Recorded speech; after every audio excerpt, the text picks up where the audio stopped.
전도하던 사람이 있었는데 그 전도자가 가난한 집에 들어가서 전도를 했습니다. 그 집에 들어가 보니까 아주 초라한 집이었어요. 가부가 세 아들을 키우면서 고생하는 그런 가정이었습니다. 너무나도 가난해서 과일이라든지 차 대접조차도 할 수 없는 그런 가난한 가정이었습니다. 도리어 전도자가 온 것을 짜증내는 그런 상황이었죠. 그리고 원망스러웠습니다. 전도자가 집안을 돌아보던 중에 다 쓰러져 가는 식탁 밑에 뽀얀 먼지에 쌓인 성경책 한 권을 발견을 했습니다. 그리고 그 성경을 바라보면서 전도자가 이렇게 말을 했습니다. 이 집에 제가 보니 귀한 보배가 있습니다. 그것을 발견하여 사용하면 이 집이 큰 부자가 될 것입니다. 그렇게 이야기했어요. 전도자는 식탁에 그 성경책을 식탁에 올려놓고 돌아갔습니다. 돌아간 후에 가족들이 오늘 우리 집에 와서 전도했던 그 전도자의 말이 화제가 됐어요. 우리 집안에 귀한 보배가 있다고 했는데 그 보배를 발견하면 큰 부자가 된다고 했는데 우리가 알지 못하는 무슨 금붙이라든지 귀한 보배가 있을지도 몰라. 그러니까 우리 사사시 찾아보자. 온 집안을 뒤져가지고 찾았지만은 보물은 찾을 수 없고 동전 몇 개밖에 나오지 않았습니다. 그래서 그 전도자를 원망하는 거죠. 그 전도자가 허튼 소리를 한 거야.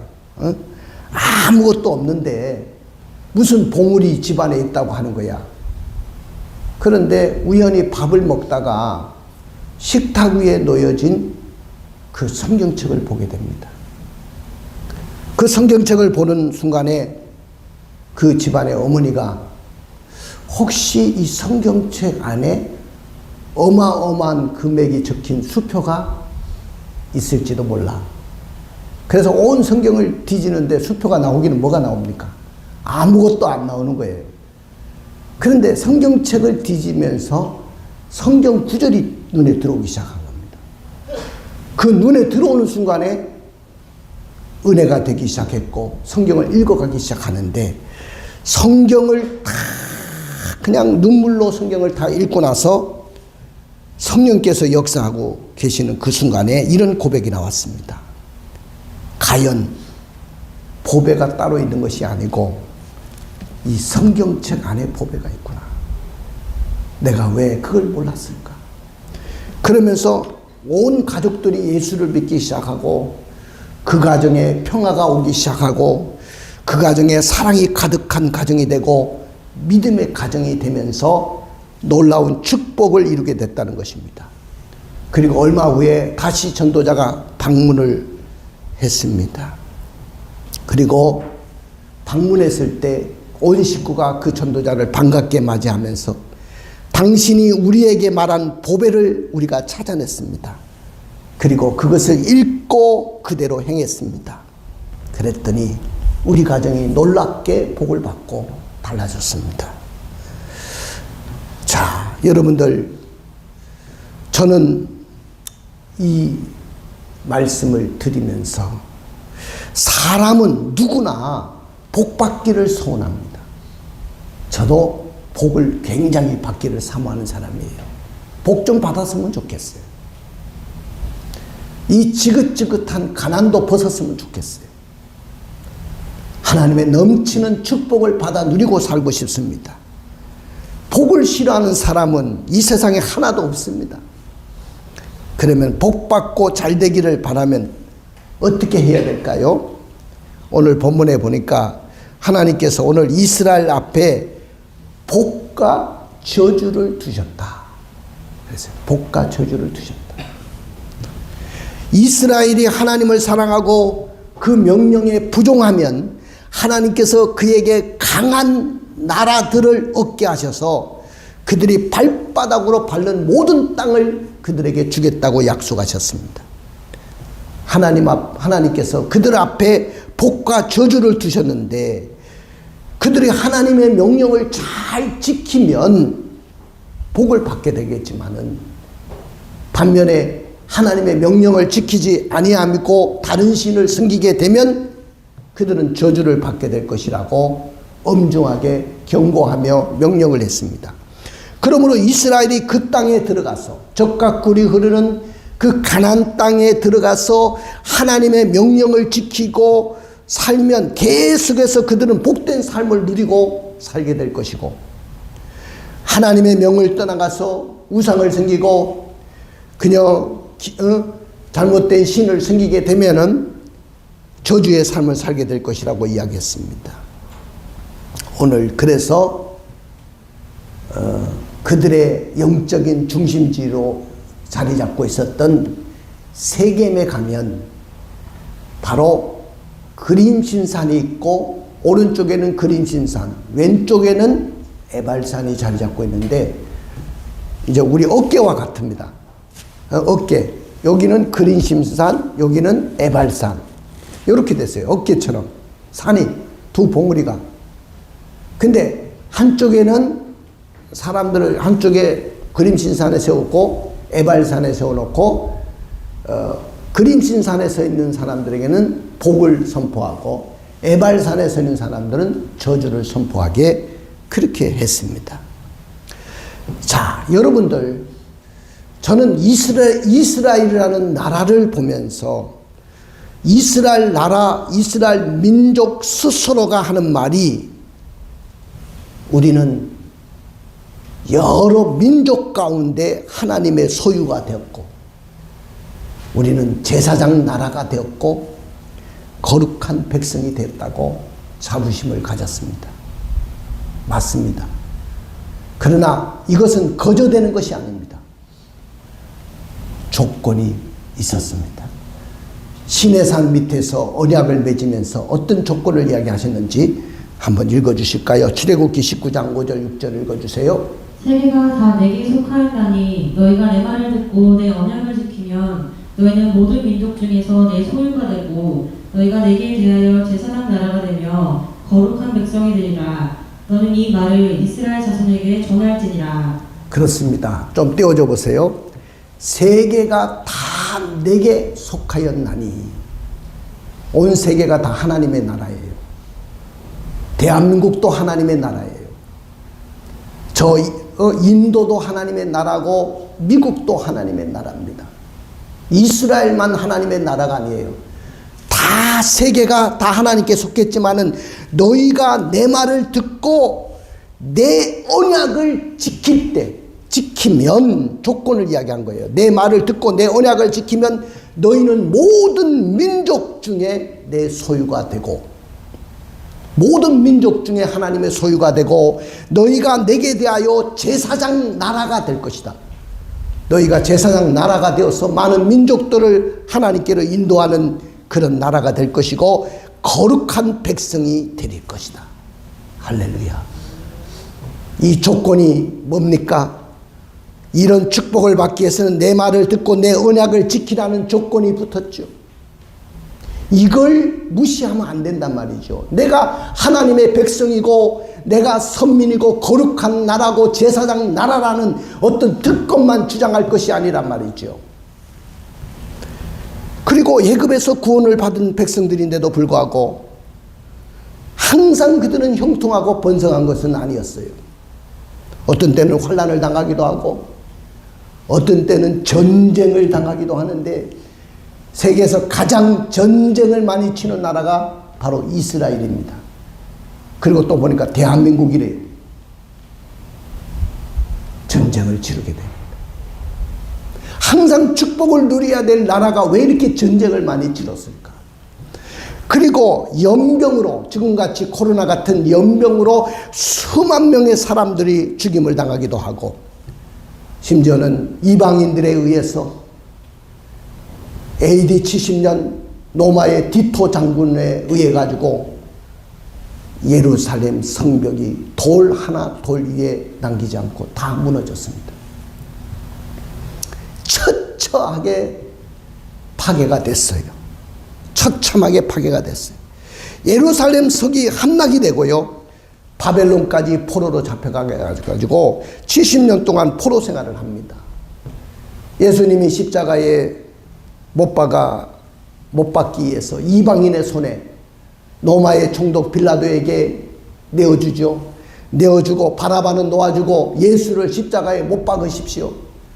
그랬을 때 그 로마의 총독 빌라도가 손을 씻으면서 나는 죄가 없다고 하니까 그 피를 우리와 우리 자손에게 돌려달라고 이야기했어요. 그것 때문에 2000년 동안 나라 없이 그들은 디아스포라로 세계 각지에 흩어져서 고생하며 유리하며 살던 민족이 됐고요. 더군다나 독일 나치 히틀러가 등장했을 때 600만이라는 엄청난 유태인들이 가스실에서 죽임을 당하는 그런 어려움도 겪었습니다. 하나님 앞에 택한 민족이, 하나님의 소유된 백성이, 자기들이 말하는 대로 선민이, 제사장 나라가 어떻게 이렇게 짓밟히고 이렇게 어림을 당할 수 있었습니까? 저는 이해가 안 됩니다. 오늘 우리가 살고 있는 우리들도 다 하나님의 백성들 아닙니까? 우리는 하나님의 자녀가 아닙니까? 하나님의 백성이요 하나님의 자녀가 된 우리들이 왜 복된 길을 걷지 못하고 저주의 길을 걸을 수밖에 없었을까요? 오늘의 그래서 설교의 제목을 이렇게 잡았어요. 한번 따라해 볼까요? 우리 앞에 두신 저주가 아니라 복된 길을 선택하라. 복의 길을 선택하라. 할렐루야. 저주가 아니라 복의 길을 선택하라는 것. 그건 우리 앞에 두 가지가 놓여 있다는 거죠. 복과 저주가 함께 놓여 있습니다. 선택은 우리의 몫이라는 거예요. 그러나 이스라엘 백성들은 복의 길이 아니라 어떤 길을 선택했어요? 저주의 길을 선택했어요. 그 이유가 뭐냐면은 첫째는 여호와의 명령을 듣지 않았기 때문입니다. 왜 복이 아니라 저주의 길을 선택합니까? 여호와의 명령을 듣지 않았기 때문입니다. 읽어볼까요? 신명기 11장 28절입니다.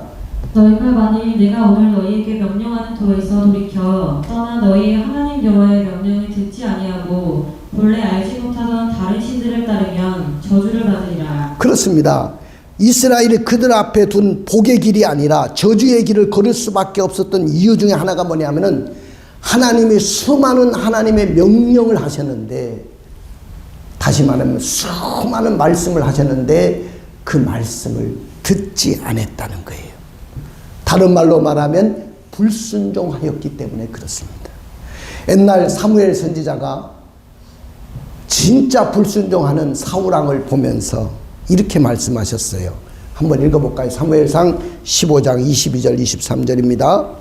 사무엘이 이르되 여호와께서 번제와 다른 제사를 그의 목소리를 청종하는 것을 좋아하신 같이 좋아하시겠나이까. 순종이 제사보다 낫고 듣는 것이 순령의 기름보다 나으니 이는 거역하는 것은 정치는 죄와 같고 완고한 것은 사신 우상에게 절하는 죄와 같으니라. 왕이 여호와의 말씀을 버렸으므로 여호와께서도 왕을 버려 왕이 되지 못하게 하셨나이다 하니. 할렐루야. 하나님은요 순종이 제사보다 낫다고 했어요. 그리고 거역하는 것은 점치는 죄. 점치는 죄가 뭐예요? 무당 찾아가서 점치는 거와 똑같다는 거예요. 거역하는 것은.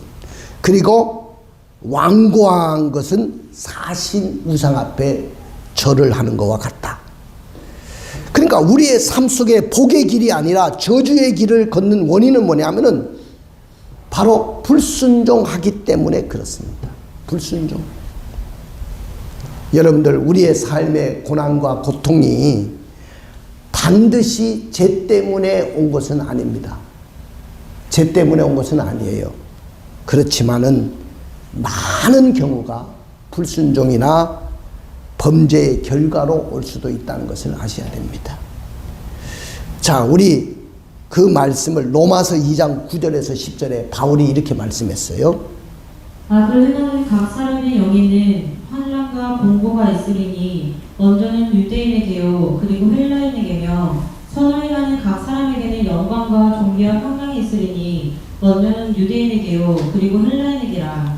그렇습니다. 악을 행하는 자에게는 영에게는 환난과 공고가 있다. 그 다음에 선을 행하는 자에게는 영광과 존귀와 평강이 그에게 넘쳐날 것이라고 했어요. 사랑하는 성도 여러분, 이스라엘이 하나님의 명령을 불순종하는 그 순간부터 하나님의 영광이 이스라엘 백성과 그의 성전을 떠났습니다. 성전에 하나님의 영광이 떠나는 그 순간부터 이스라엘은 더 이상 이스라엘이 아니었습니다. 여러분들, 오늘날 우리 교회는 하나님의 영광이 가득한 교회가 되어야 될 것입니다. 하나님의 은혜가 넘치는 교회가 될 것입니다. 정말로 교회가 교회되게, 예배가 예배되는 그런 교회를 만들어야 됩니다. 그 다음에 두 번째, 이스라엘 백성들이 복의 길이 아니라 저주의 길을 선택한 이유는, 두 번째는 본래 알지 못하던 다른 신을 따랐기 때문입니다. 자, 우리 28절 하반절 읽어주세요. 너희가 만일 내가 오늘 너희에게 명령하는 도에서 돌이켜 떠나 너희 하나님 여호와의 명령을 듣지 아니하고 본래 알지 못하던 다른 신들을 따르면 저주를 받으리라. 네, 본래 알지 못하던 다른 신이다. 그들은 전혀 알지 못하는 신들이었어요. 왜냐하면 애굽에서 430년 동안 종살이 하던 사람들이었기 때문에 그들 앞에 둔 복의 길을 걷기보다는 저주의 길을 걸었던 이유 중에 하나는 그들이 알지 못하던 신을 섬겼기 때문이다. 그들은 유일신 하나님만 섬기는 나라였어요. 하나님만 붙들고 살아야 될 사람들이었습니다. 그런데 전혀 알지 못하던 신들을 섬겼다고 했어요.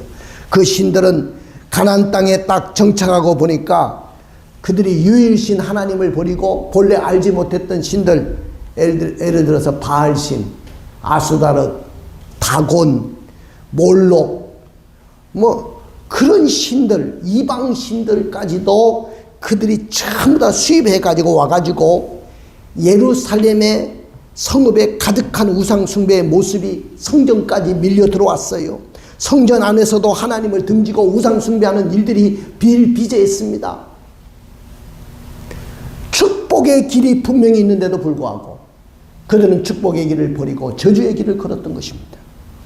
예루살렘 성전은 원래 하나님의 영광이 임하는 성전이었습니다. 성전은 하나님이 거하시는 처소예요. 그런데 그들에게 우상 숭배, 하나님을 등지고 본래 알지 못하던 다른 신을 섬기는 그 순간부터 하나님은 그 성전을 떠나시고 그 성전과 함께 하지 않으셨습니다. 여러분들, 오늘날도 우리가 세상에 살면서 하나님을 드러내는 사람들이 되어야 됩니다. 우리가 힘들다고 세상 것에 유혹을 당하면 안 돼요. 세상에 가서 영향력을 끼치고 세상 사람들에게 예수 믿는 사람으로서 도전을 줘야 되지, 힘들고 어렵다고 우리는 세상 사람들에게 유혹을 당해서는 안 됩니다. 다른 사람들이 우리를 보고 하나님께 돌아오는 역사가 일어나야 돼요. 예수 믿었더니 이런 놀라운 일들이 일어났다는 것을 그들에게 보여줄 수 있어야 됩니다. 나의 삶 속에서, 나의 모습 속에서, 나의 얼굴에서, 나의 입에서 하나님의 임재함이 가득해야 됩니다. 저 사람 예수 믿는 사람이야. 우리의 삶의 현장 속에, 우리의 캠퍼스에서, 우리의 사업의 현장 속에서, 내가 만나는 거래처 사람들을 만나는 그 모임 속에서, 나의 직장 가운데 언제나 하나님의 임재가 가득한 그런 사람들의 모습으로 가득 차야 될 줄로 믿습니다. 할렐루야. 믿으십니까? 그런데 이스라엘은 자신들 앞에 둔 복의 길과 저주의 길, 그 두 길 중에서 불순종과 우상숭배의 범죄를 저지르면서 복이 아니라 저주의 길을 걷게 됩니다. 저주의 길을 걸음으로 하나님의 임재가 떠나가고 더 이상 그들은 하나님의 소유된 백성도 아니고 제사장 나라도 아니고 거룩한 나라도 아니게 되어버렸습니다. 여호와의 저주를 받은 이스라엘의 모습을 보고 세상 가운데 짓밟히고 여러분들 가스실에서 나치 독일 히틀러에게 600만이 학살당하는 그 모습을 보면서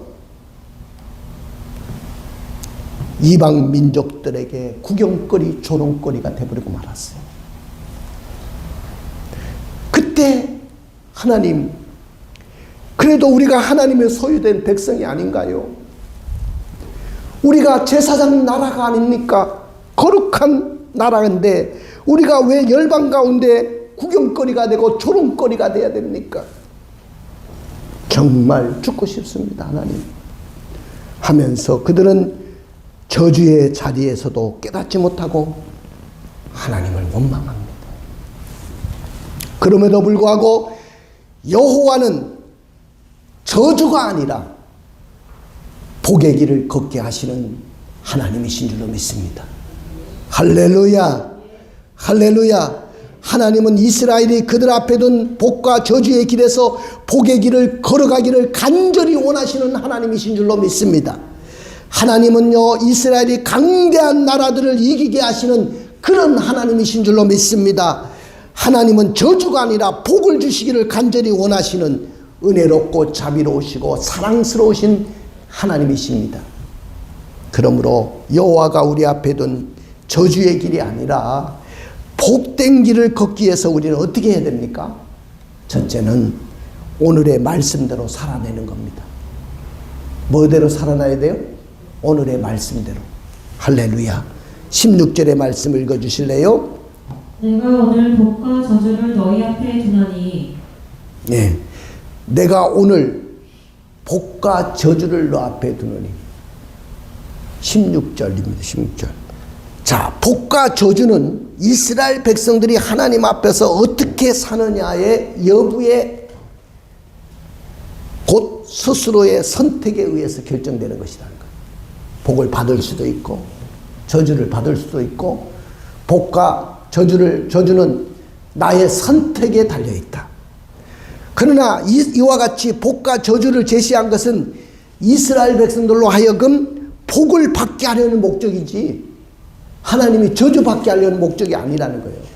하나님은 여러분들에게 복과 저주를 우리 앞에 둔 이유는 복을 받게 하려는 목적이 있는 것이지 여러분들을 저주의 길을 걸어가게 만들려는 목적은 아니라는 사실을 분명히 아셔야 됩니다. 왜? 우리 하나님은 자비하신 하나님, 은혜로우신 하나님이기 때문에 그렇습니다. 할렐루야. 여기서 내가 정말 생각하기도 싫은 저주를 왜 외고하셨느냐? 그것은 복을 받을 수 있는 길이 있다는 것을 우리에게 알려주기 위해서입니다. 저주라는 이야기를 듣기도 싫은데, 나도 저주받기는 싫어요. 저주라는 단어도 듣기도 싫어요. 그런데 왜 저주라는 단어만 나왔을까? 복이라는 단어만 나오면 좋은데. 그런데 저주라는 단어를 앞세운 이유는 너희들이 복을 받아야 된다는 거예요. 저주의 인생을 살지 말고 복을 반드시 받으라는 거예요. 나는 여러분들이 복의 인생을 걸어가기를 주님의 이름으로 축원을 드립니다. 지금부터 여러분들은 승승장구하기를 주님의 이름으로 축원을 드립니다.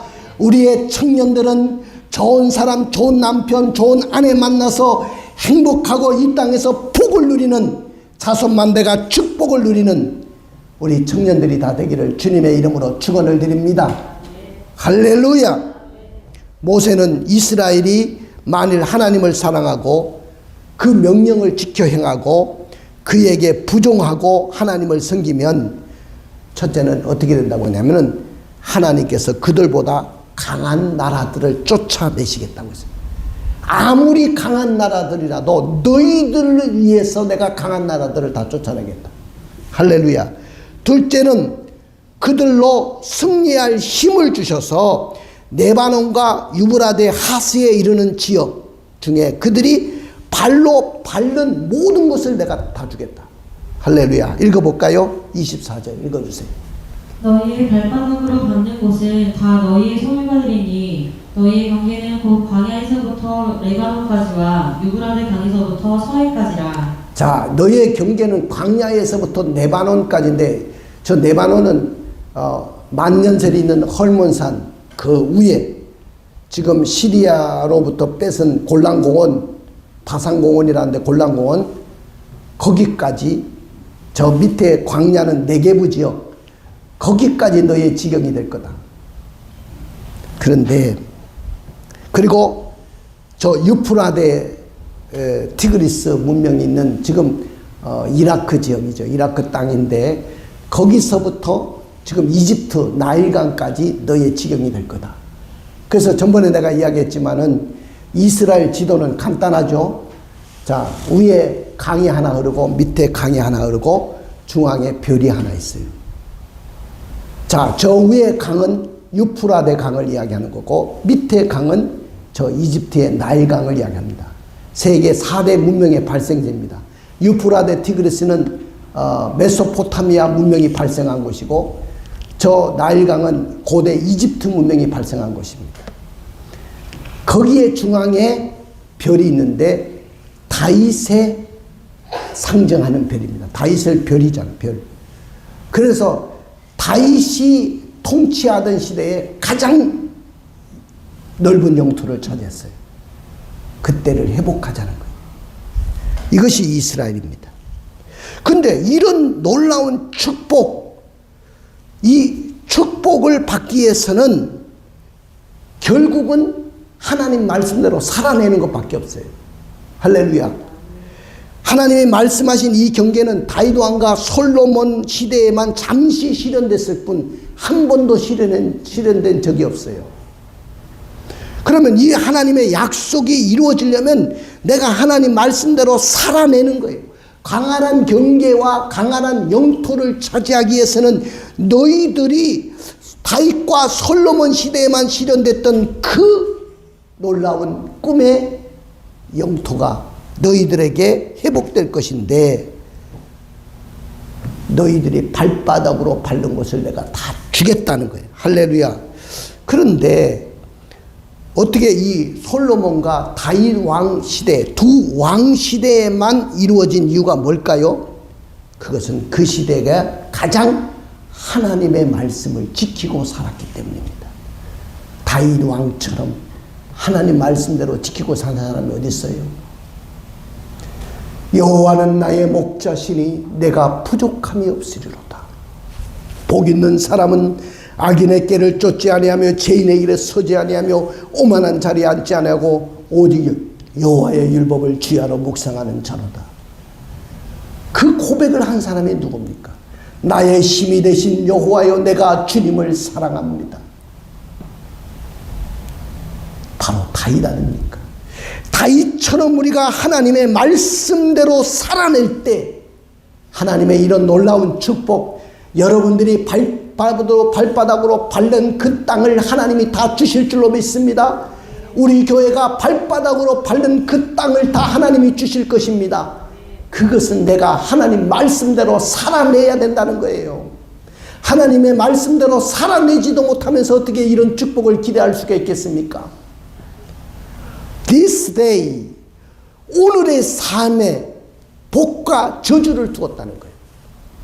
내가 오늘을 말씀대로 살면 그의 앞날이 계속해서 복된 삶이 될 것이고, 내가 오늘을 말씀대로 살지 않으면 그의 앞날이 계속 저주스러운 삶이 될 수밖에 없다, 그 말입니다.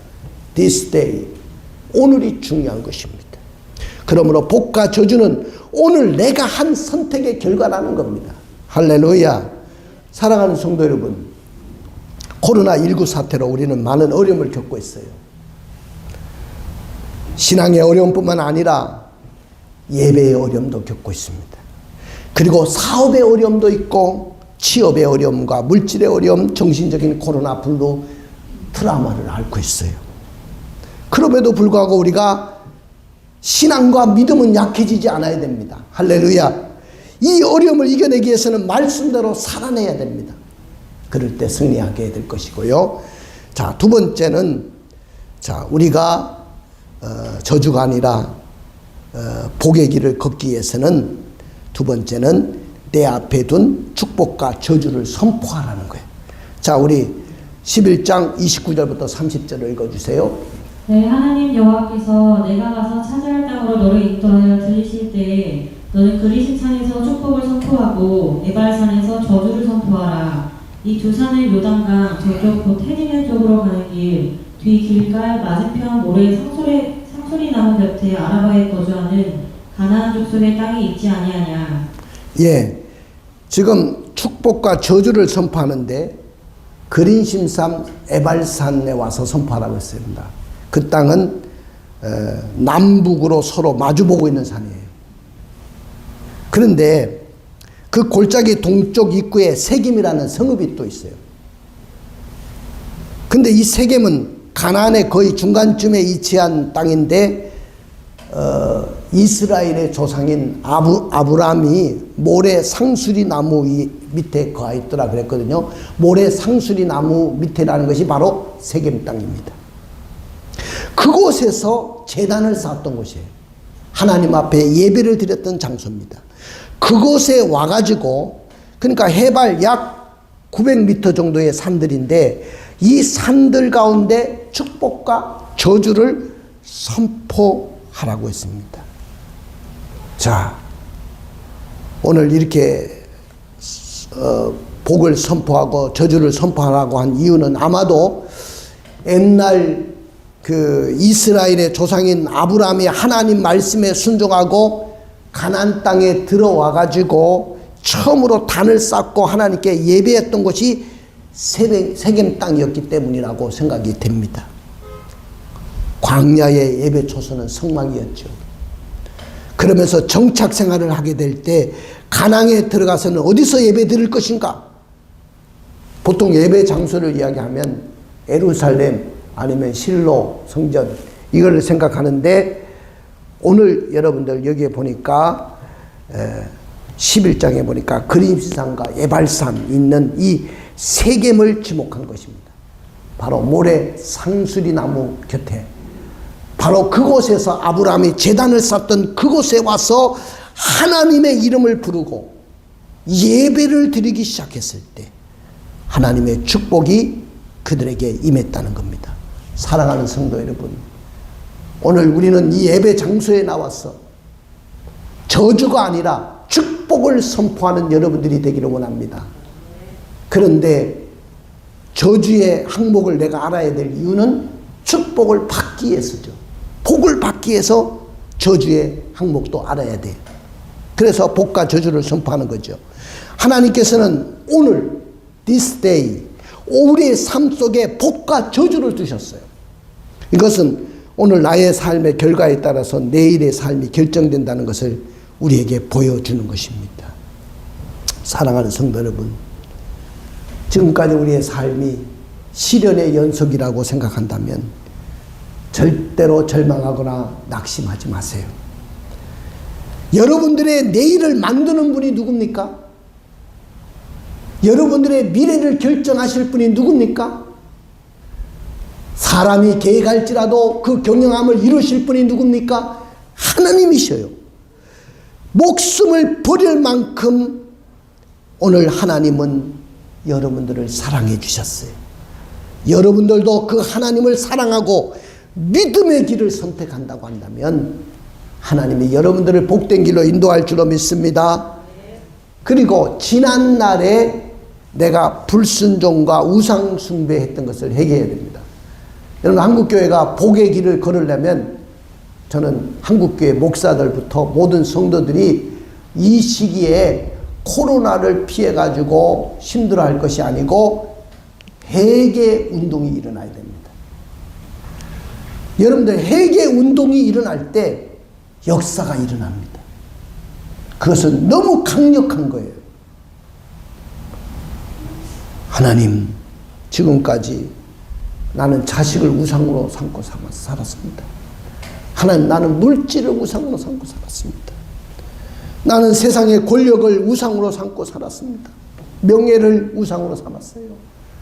회개합니다. 용서해 주십시오. 오직 예수입니다. 오직 십자가의 피로 나를 구원해 주십시오. 할렐루야.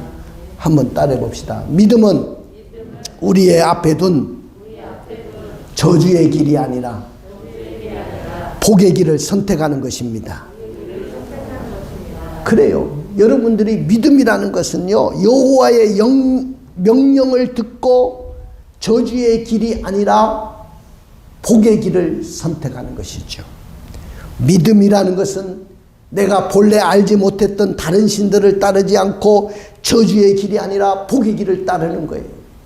믿음이라는 것은 오늘 말씀대로 내가 살아내어서 저주의 길이 아니라 복의 길을 선택하는 것입니다. 믿음이라는 것은 내 앞에 둔 축복과 저주를 선포하면서 저주가 아니라 복의 길을 선택하는 것입니다. 믿음은 지난날에 내가 불순종했고 하나님보다 더 사랑하며 우상처럼 섬겼던 것들을 회개하면서 저주의 길이 아니라 축복의 길을 선택하는 것입니다. 그러나 만일 여러분들이 복의 길을 선택하지 않고 저주의 길을 선택한다고 합시다. 그러면 여호와의 영광이 그 교회를 떠나게 될 것이고 하나님이 여러분들의 심령에서 떠나게 될 것입니다. 더 이상 이스라엘은 이스라엘이 될 수가 없었습니다. 마찬가지로 오늘 우리도 복의 길이 아니라 저주를 선택하고 교회가 교회되지 못하고 예배가 예배되지 못하고 회개하지 않고 믿음의 자리로 돌아오지 않는다면 이스라엘 백성들처럼 멸망하게 될 것입니다. 그러므로 믿음은 저주가 아니라 복을 선택하는 것입니다. 이렇게 우리 앞에 둔 저주가 아니라 복의 길을 선택하는 자에게 복이 있는데 그 복은 뭐냐? 요단을 건너서 하나님이 주시겠다고 한 그 땅에 들어가서 그 땅을 차지하게 될 겁니다. 다시 말하면 여러분들의 성공과 목표를 이루게 될 것이고요. 그 땅을 차지하게 돼서 거기서 거주하게 될 것인데 평안한 삶이 여러분들에게 넘칠 줄로 믿습니다. 눈을 감아보시고 오늘 말씀을 생각하십시오. 축복의 주인공이 되려면 결단하고 여러분들 앞에 하나님이 두신 저주가 아니라 복의 길을 선택하기로 결정하십시오. 코로나19 사태로 우리의 삶에는 어려움이 많아요. 금년 한 해도 여호와 앞에 두 가지를 뒀어요. 복과 저주입니다. 근데 우리는 저주가 아니라 복의 길을 선택하기로 결단해야 됩니다. 우리의 삶에 복과 저주를 두셨음을 믿고 날마다 오늘 하루를 신실하게 살아가기를 원합니다.